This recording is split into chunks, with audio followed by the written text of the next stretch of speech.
Hello दोस्तों, astro stock prediction में आपका स्वागत है। नक्षत्र ज्योतिष, कुटुंब ज्योतिष, अष्टक वर्ग, न्यूमरोलॉजी, इन सभी शास्त्र का यूज करके आने वाले दिन का प्रेडिक्शन मैं बोलने जा रहा हूँ। आने वाला दिन 30 जून 2026 यानी जून मंथ का आखिरी दिन। ओम श्री गणेशाय नमः।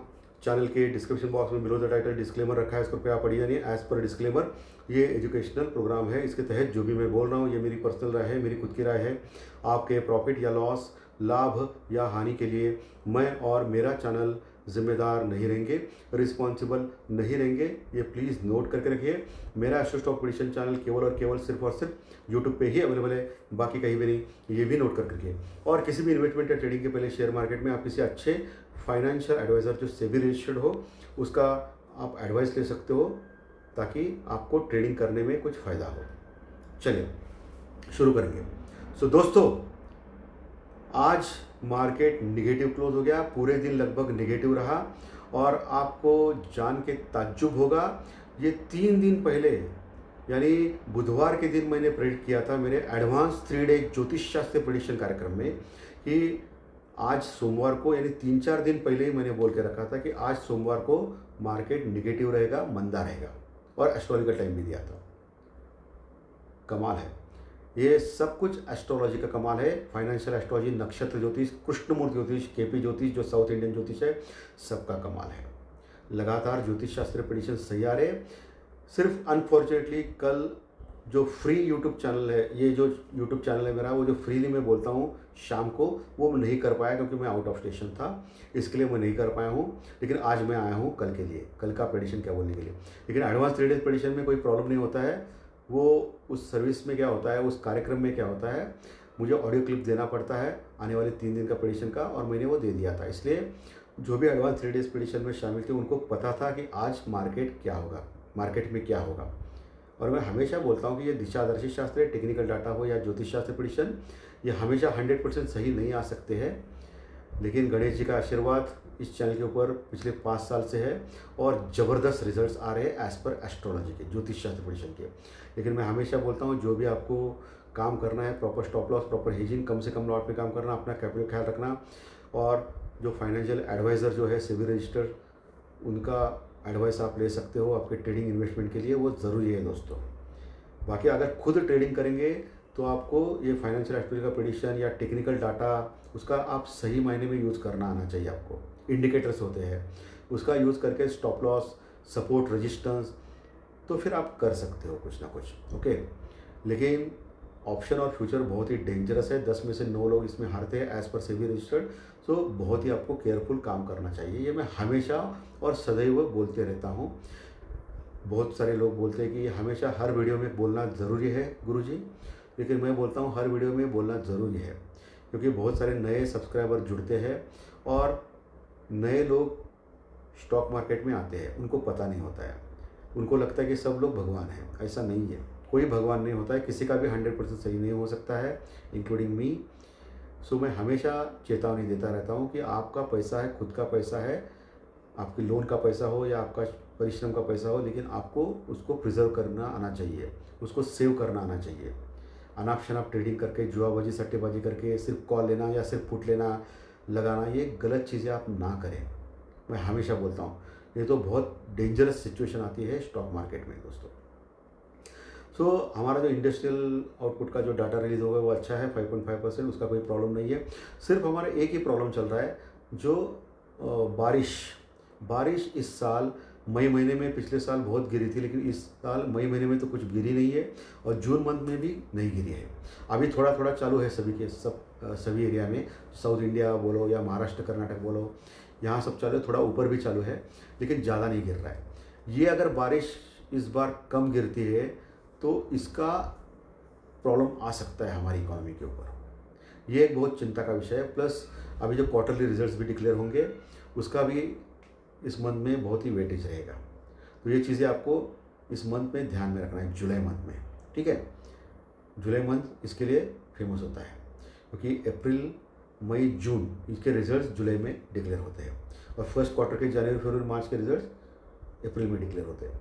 सो इस चीज़ को आपको ध्यान में रखना है इस मंथ। और आईआईपी डाटा तो अच्छा आ गया, और ब्रेंट क्रूड ऑयल जो है वो 70 टू $73 के आसपास स्तब्ध है, यानी वही है, और ये हमारे लिए अच्छी बात है। और इसलिए हमारा जो है वो कम पैसे लग रहे हैं हमको तेल लेने के लिए, ऑयल लेने के लिए, इंपोर्ट करने के लिए, और ये हमारे इकोनॉमी के लिए बहुत अच्छी बात है। और मुझे लगता है कि इसीलिए एफआई अभी अपनी लॉन्ग पोजीशन बढ़ा रहा है इंडेक्स फ्यूचर में। एफआई की जो लॉन्ग पोजीशन है फॉरेन इन्वेस्टर्स की इंडेक्स और फ्यूचर में, इंडेक्स ऑप्शन और फ्यूचर में, वो लगभग 15% तक आ गई है, और ये बढ़िया है। पहले कुछ दिन पहले 10 दिन पहले ही, 10-15 दिन पहले ही 8% 9% तक थी एफआई की position, long position index future में, अभी वो 15% तक आ गई है। और जो शॉर्ट पोजीशन 90 टू 93% थी वो अभी मात्र 85% हो गई है। सो एफआई धीरे धीरे अपनी लॉन्ग पोजीशन बढ़ा रहा है और शॉर्ट पोजीशन स्क्वेयर अप कर रहा है, और ये अच्छी बात है हमारे लिए। लेकिन कैश में, यानी मिड कैप स्मॉल कैप जो है कैश में, आज एफआई ने सेलिंग की है, लगभग 1350 करोड़ के आसपास का माल कैश में सेल किया है। और वही हमारा जो डीआई है, डोमेस्टिक इन्वेस्टर्स यानी म्यूचुअल फंड वाले, उन्होंने लगभग 2800 करोड़ का माल बाय किया है कैश में। हमारा जो डीआई है वो कंटिन्यूस बाय कर रहा है, इसलिए हमारा मार्केट नहीं गिर रहा है। लेकिन एफआई की सेलिंग कैश में हो रही है, अभी भी एफआई की सेलिंग थम नहीं रही।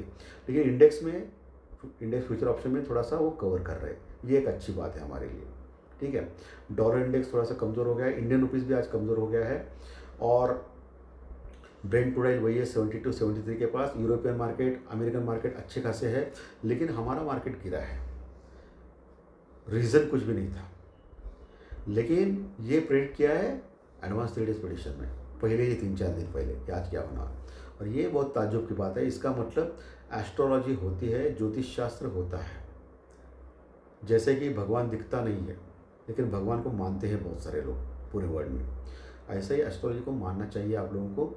बहुत बड़ा शास्त्र है, बहुत ही बढ़िया शास्त्र है, लेकिन जो बोलने वाले भी बहुत ही सही आदमी चाहिए, क्योंकि हर क्षेत्र में, मेडिकल शास्त्र हो या एस्ट्रोलॉजी हो, कोई भी शास्त्र हो, परफेक्टली अच्छा आदमी रहेगा जो जिसने पढ़ाई की है, वो बराबर कर सकता है। अभी मेरे पास तो डिग्रीज़ है एस्ट्रोलॉजी की, लेकिन बहुत सारे लोग यूट्यूब पे आते हैं, प्रेडिक्शन देते हैं, ये करते हैं, उनके पास डिग्रीज़ भी नहीं है दोस्तों, और ये बहुत बुरी बात है। सीखना चाहिए, आप पहले आपको नॉलेज होना चाहिए, बाद में आप बोल सकते हो किसी को। सो इस चीज़ को आपको ध्यान में रखना है। और आज इंडिया वेस्ट यानी डर का इंडेक्स एकदम बढ़ गया, 4-4.5% बढ़ गया है, अभी 13.5 के पास पहुंचा है। इसके ऊपर आपको ध्यान रखना चाहिए। कल भी अगर डर का इंडेक्स कम होने लगा तो मार्केट में तेज़ी आ सकती है, और इंडिया वेस्ट अगर बढ़ रहा है तो मार्केट में सेलिंग आ सकती है। आज भी निफ्टी ने 24,120 के आसपास का हाई लगाया, लेकिन 24,100-150 इसके बीच में उसको रजिस्टेंस ब्रेकआउट लेवल फेस हो गया, और वो नीचे आ गया, और 24,000 का लेवल भी तोड़ दिया निफ्टी ने, और 23,950 के आसपास क्लोज हो गए, लगभग 110 पॉइंट माइनस में। यानी बड़ी गिरावट निफ्टी में आ गई 110 पॉइंट की, 23,950 के आसपास क्लोज हो गया, 24,000 के नीचे क्लोज हो गया, और लो कितना है 23,920 के आसपास का, यानी लगभग लो के पास क्लोज हो गया, और ये थोड़ा सा खराब है दोस्तों। वही बैंक निफ्टी ज़्यादा गिरा, बैंक निफ्टी लगभग मुझे लगता है कि 450 पॉइंट नीचे आ गया। जो 58,300 का हाई लगाया सुबह उसने 58,300 का, लेकिन वहाँ प्रॉफिट बुकिंग हो गई, क्योंकि बैंक निफ्टी लगातार बढ़ रहा है दोस्तों, इसलिए प्रॉफिट बुकिंग होना वाजिब था। 450 पॉइंट माइनस में क्लोज हो गया बैंक निफ्टी, 57,700 के ऊपर क्लोज हो गया, 57,700 के ऊपर। ठीक है, ये और अभी लेवल्स देता हूँ। निफ्टी में नीचे अभी 23,900 का एक स्ट्रॉन्ग सपोर्ट रहेगा, 900-950 सपोर्ट के पास ही क्लोज हो गया निफ्टी, जहाँ पुट राइटिंग है ऑप्शन चैनल एनालिसिस के द्वारा देख रहा हूँ मैं। उसके नीचे जो है वो 23,800-850 का स्ट्रॉन्ग लेवल है, वहाँ फिर से सपोर्ट रहेगा निफ्टी में कल के सत्र के। लेकिन 23,800 का लेवल तोड़ दिया, प्रिसाइजली 23,780 का लेवल तोड़ दिया, तो फिर 100 पॉइंट नीचे दे सकता है निफ्टी, लेकिन टिकना चाहिए एक 15-20 मिनट, ये आपको ध्यान में रखना है कल के लिए। और ऊपर का लेवल जो है, आज का जो हाई है 24,120, यानी मोटा मोटी आप मान लें 24,120 से 150 का लेवल, 24,120 से लेकर 150 का लेवल निफ्टी में कल रजिस्टेंस ब्रेकआउट लेवल हो सकता है। 150 के ऊपर निकल गया, टिक गया, तो फिर अगला रजिस्टेंस लेवल 24,200-250 का हो सकता है निफ्टी में। लेकिन 24,250 अगर निकल गया और टिक गया तो 24,500 तक दौड़ सकता है निफ्टी, 450-500 तक, ये आपको ध्यान में रखना है। फिर ये लेवल और सपोर्ट रेजिस्टेंस मैंने क्लियर कट बोला है। बैंक निफ्टी में नीचे 57,000 का लेवल स्ट्रॉन्ग है, लेकिन 57,500 का बहुत स्ट्रॉन्ग सपोर्ट है बैंक निफ्टी में। वो अगर टूट गया तो फिर बैंक निफ्टी में और गिरावट आ सकती है, जो 57,000 के आसपास तक या 57,000 का नीचे जा सकता है बैंक निफ्टी। और ऊपर का लेवल जो है वो 58,300 का लेवल जो है वो रेजिस्टेंस रिकॉर्ड लेवल हो सकता है कल के लिए। 58,300 निकाल गया कल बैंक निफ्टी ऊपर के लेवल, तो फिर बड़ी रैली बैंक निफ्टी में हो सकती है। लेकिन 58,500 550 के पास भी कॉल राइटर्स है, यानी मंदी करने वाले लोग बैठे हैं वहाँ बैंक निफ्टी में। ये आपको चीज़ ध्यान में रखनी है दोस्तों। चलिए अभी आते हैं ज्योतिष शास्त्र के ऊपर। एज पर न्यूमरोलॉजी प्रथम 30 तारीख 3 अंक होता है, ये बृहस्पति गुरु का अंक है, और मंगलवार ये मंगल देव का दिन है। सो एज पर न्यूमरोलॉजी तो ठीक ठाक लग रहा है। यहाँ चंद्रमा नक्षत्र ज्योतिष कृष्णमूर्ति ज्योतिष अष्टक वर्ग के अनुसार क्या रिजल्ट देता है ये देखेंगे। चंद्रमा यहाँ धनु राशि में, नहीं बृहस्पति गुरुदेव के राशि में, ये बढ़िया है। और नक्षत्र उसका पूर्वाषाढ़ा जो शुक्रदेव का नक्षत्र है। सो नक्षत्र सब लॉर्ड यानी उपनक्षत्र में एज पर केपी चार्ट उसके योग नक्षत्र लॉर्ड और चंद्रमा से देखने के बाद अष्टक वर्ग के पॉइंट कैलकुलेट करने के बाद मुझे लग रहा है, एक as per astrological point of view मैंने सब कुछ देखने के बाद मुझे लग रहा है कि ऊपर जो एस्ट्रोलॉजिकल टाइम जो है वो दोपहर का टाइम वो बहुत ही इम्पोर्टेंट रोल प्ले कर सकता है। दोपहर का टाइम है और वहाँ से मार्केट में मुझे लगता है कि प्रॉफिट बुकिंग आ सकती है और मार्केट फिर नीचे आने का खतरा है। ओवरऑल मार्केट ऊपर के लेवल से हल्का हो सकता है और नीचे आ सकता है, ऐसा मेरा प्रेडिक्शन है। ठीक है, तो इस चीज़ को आपको ध्यान में रखना है कि ऊपर के लेवल पे आपको इम्पोर्टेंट रेजिस्टेंस ब्रेकआउट लेवल के ऊपर बहुत सावधान रहना है। ऊपर के लेवल से फिसलने का फिर से डर पैदा हो सकता है। और अमेरिका और ईरान के बीच में क्या चल रहा है वो कोई भी नहीं जानता है। बीच में ये शांति वार्ता चालू होती है, सब कुछ ठंडा ठंडा होता है, बीच में फिर से युद्ध चालू होता है, वॉर चालू होता है। अमेरिका ईरान के ऊपर हमला करता है, ईरान अमेरिकन बेस के ऊपर हमला करता है, और फिर वो दोनों बोलते हैं कि चलो ठीक है अभी सब कुछ हो गया, फिर से शांति वार्ता करेंगे। तो ये टाइम पास चल रहा है उन दोनों के बीच में। सो कब क्या होगा पता नहीं, ट्रम्प का क्या हो गया पता नहीं, ट्रम्प क्या बोलेगा पता नहीं। सो इस चीज़ का हमेशा खतरा हो सकता है, इसलिए प्रॉपर हेजिंग करके चलना चाहिए और ऊपर के लेवल पे सावधान रहना चाहिए। ये मेरा परफेक्टली वर्डिंग है, बाकी कुछ नहीं। ठीक है, चलिए अभी आते हैं चंद्र राशि के अनुसार आपका ये दिन कैसा जा सकता है, इसके बारे में डिस्कस करेंगे।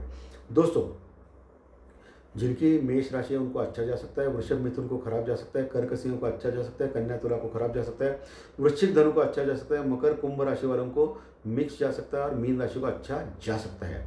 ये मैक्सिमम 80% तक सही मानना है, क्योंकि आपकी खुद की जन्म कुंडली इंपॉर्टेंट होती है, उसमें दशाएं अंतरदशाएं कार्यरत होती है।